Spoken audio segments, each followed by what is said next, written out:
Hola mundo, acabo de despertar, guiño guiño. Soy Cristian Merlín, vivo y trabajo en el quincho de mis suegros. Trabajo por mi cuenta vendiendo infoproductos y creo contenido para promocionarlos. ¿Por qué quiero entrar a la casa? No quiero entrar a la casa. Una persona como yo no quiere entrar a la casa. Una persona como yo quiere compartir información de valor, quiere nutrir su alma, que soy una de las personas que no entraría a este tipo de juegos y que no ven este tipo de programas porque considera que su búsqueda es por otro camino. Mi búsqueda es espiritual, mi búsqueda es de entender mi propósito en la vida y mi propósito en la vida creo que es transmitir información de valor. El ser humano tiene una estructura energética compleja y multidimensional. La estructura energética piramidal del ser humano ocupa mucho más espacio que el cuerpo físico. En el centro de la estructura se encuentra el alma. En la cima de la pirámide truncada está la personalidad del ser humano. Y en los 4 lados de la estructura hay 4 entidades. Es decir, al igual que otros objetos informativos del mundo material, el ser humano tiene ciertas proyecciones.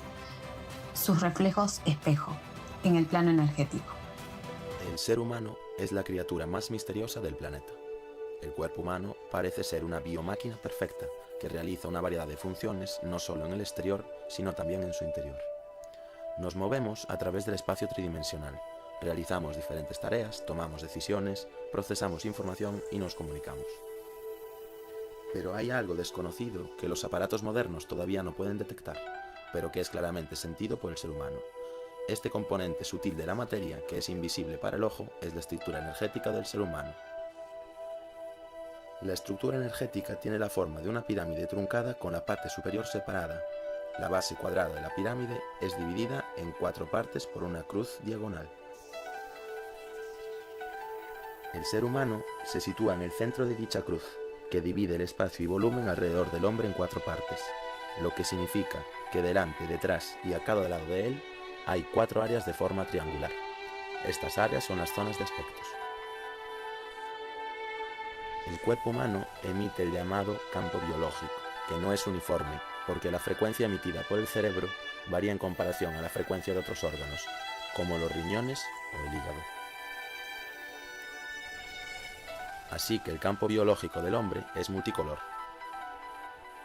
Ahora echemos un vistazo más de cerca a la parte superior separada de la pirámide, la cual se encuentra a unos 50 centímetros por encima de la cabeza. La distancia es aproximada porque cada persona es única. Es aquí donde nacen los pensamientos. La personalidad del ser humano se encuentra en el centro de dicha parte. Cualquier persona se siente un ser con su respectiva personalidad durante la vida. La personalidad es esa parte de nosotros que hace elecciones entre las naturalezas espiritual y animal, saca conclusiones, hace trabajo analítico y acumula la experiencia personal de dominantes sensoriales y emocionales.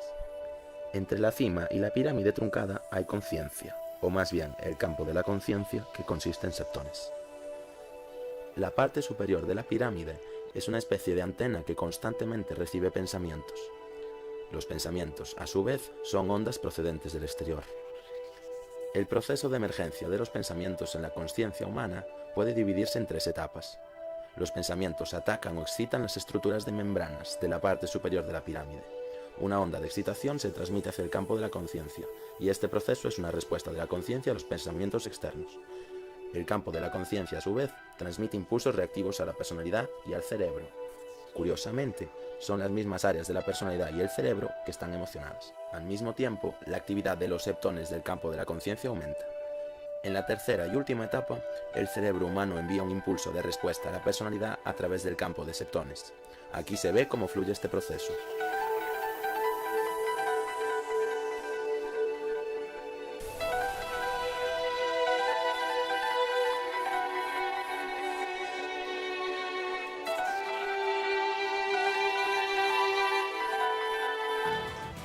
En la estructura visible del ser humano, estas partes son tan inseparables de él como, por ejemplo, la cabeza, las manos, etc., en el cuerpo físico.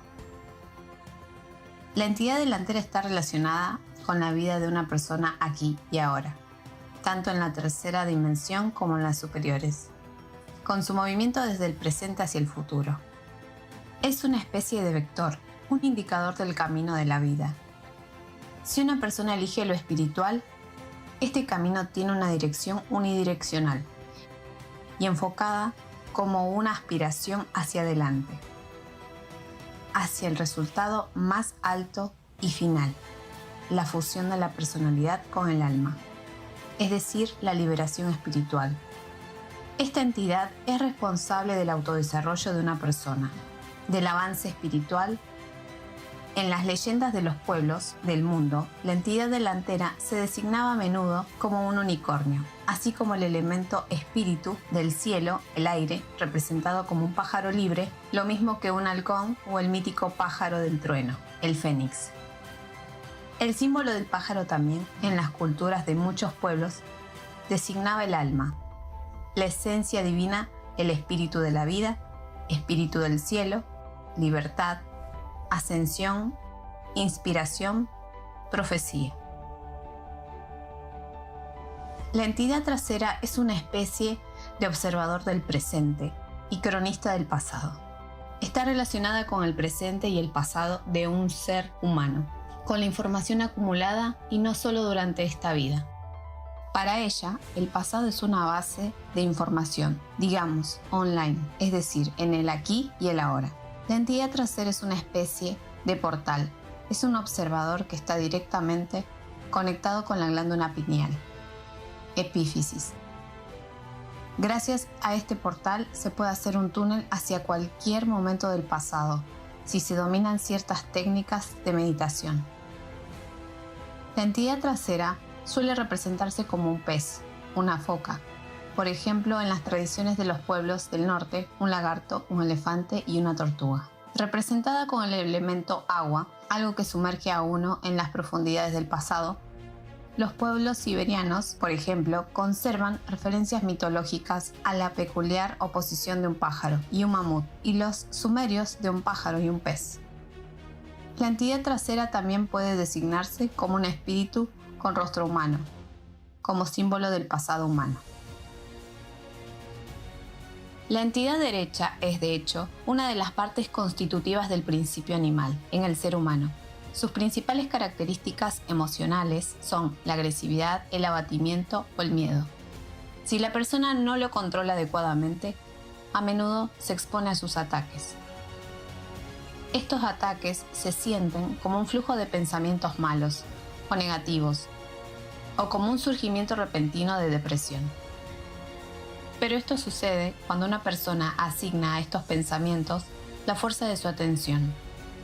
Diversos pueblos en sus dibujos sagrados suelen representar a la entidad derecha en forma de un animal tótem, fuerte o agresivo, como un tigre blanco, chamanes kirguises, un oso, un león, un leopardo, un mono, etc., o un guardián mítico, un espíritu.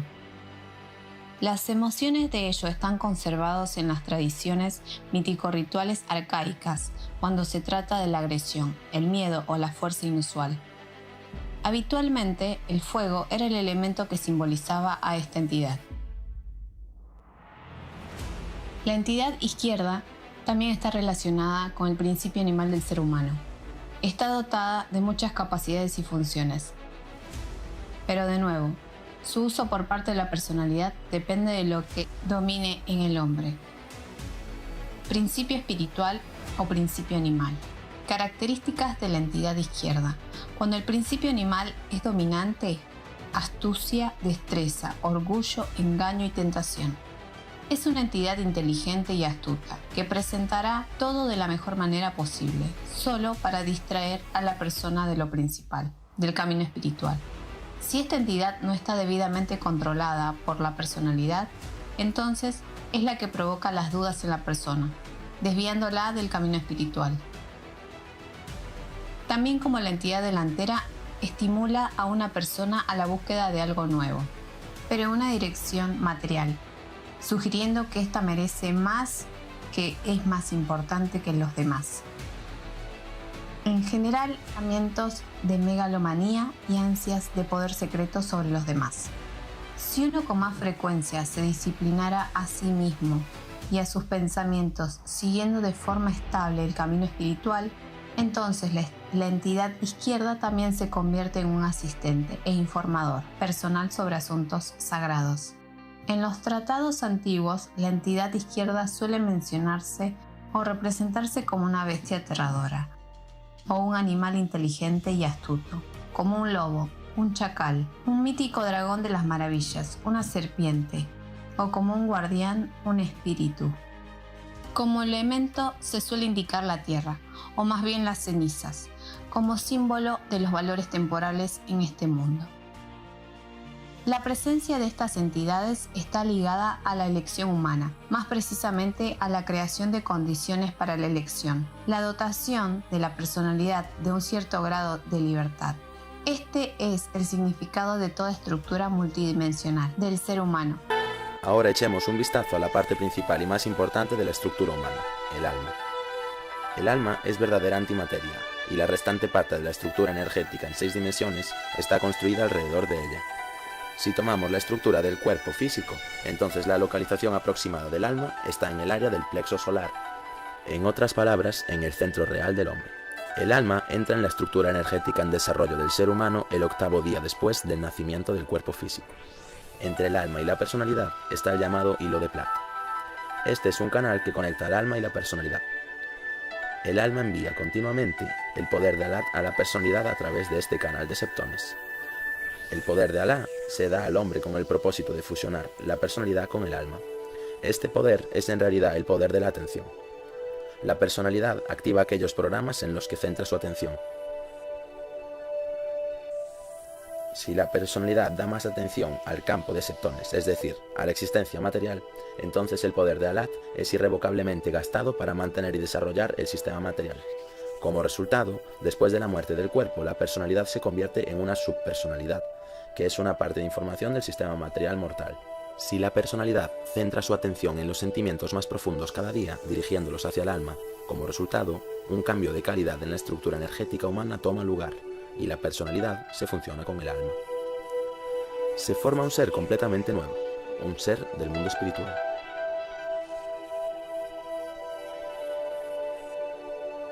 Si no hubiera entidades laterales, no habría libertad de elección entre los deseos del mundo material y las aspiraciones espirituales, entre el bien y el mal. Así una persona, a pesar de que está en condiciones limitadas, confinada en la materia, sentiría su alma en el interior e iría a Dios por instinto. Y con estas diversas entidades tiene una elección alternativa: elegir la ira, la agresión, la envidia, el orgullo y los interminables deseos de la materia, o no dar a todo esto la fuerza de su atención, ponerse del lado espiritual y desear solo una cosa: su liberación espiritual y el movimiento hacia Dios.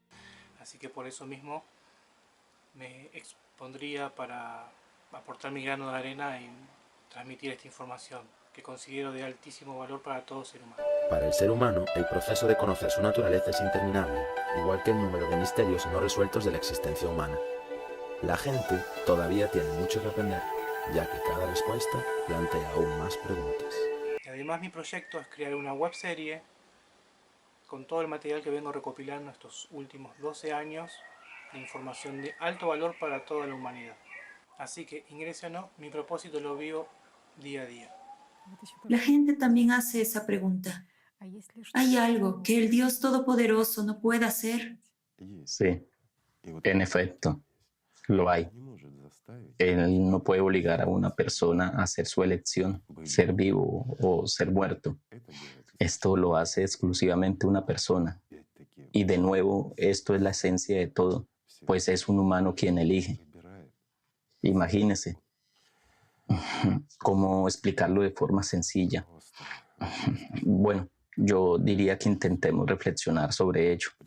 Imagine un mundo que está dividido en vivos y muertos. Y aquí una persona está de pie. El diablo puede gritarle, pero no le pondrá ni un dedo encima, pero le grita en su cabeza: ven a mí. Y le atrae con diversas cosas, mientras que Dios simplemente tiene amor, pero no grita, ni chilla, simplemente está dentro de uno como personalidad, como alma, y uno siente esto, pero lo siente a través de la personalidad. ¿Y qué elegirá? ¿La vida o la muerte? Ni siquiera Dios puede obligar a una persona a elegir la vida si ha querido morir. Esta es probablemente la única cosa que Dios no puede hacer una elección por nosotros. La elección de vivir o morir somos nosotros los que elegimos. Y esto nos hace una vez más cuando elegimos la vida. Esto nos hace iguales entre los iguales. Esa es la clave. Pero esto también nos hace iguales entre los muertos. Si elegimos el servicio a Satanás, en eso consiste la libertad de elección. Esta fue su voluntad. Y Dios no es un ser humano. Si Él lo dijo, entonces así será. Él dio a un ser humano una voluntad de elección. Esta es la única voluntad que una persona puede manifestar en su elección.